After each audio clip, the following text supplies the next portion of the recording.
Alors, une question importante, peut-on garder notre modèle de développement occidental?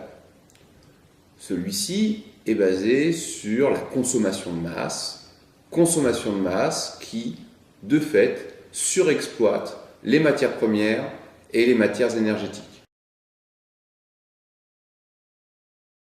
L'économiste classique ne remet pas en cause les concepts de croissance économique ou de développement. Il assiste au contraire pour renforcer la croissance économique et c'est la thèse dominante.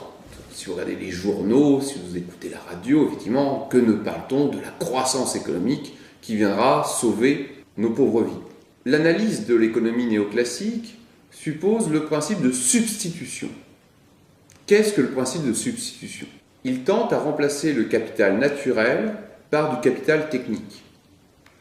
Il dit que nous prélevons beaucoup de matières premières et d'énergie, certes, mais la production d'un bien en consomme de moins en moins.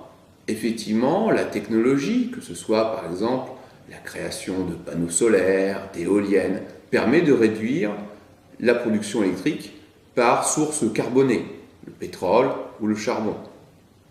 Dans cette idée, le progrès technologique nous permettra de supporter d'éventuelles pénuries ou du moins la réduction de l'accès à des matières premières essentielles. Les ressources de substitution permettront de remplacer des matières en voie de disparition.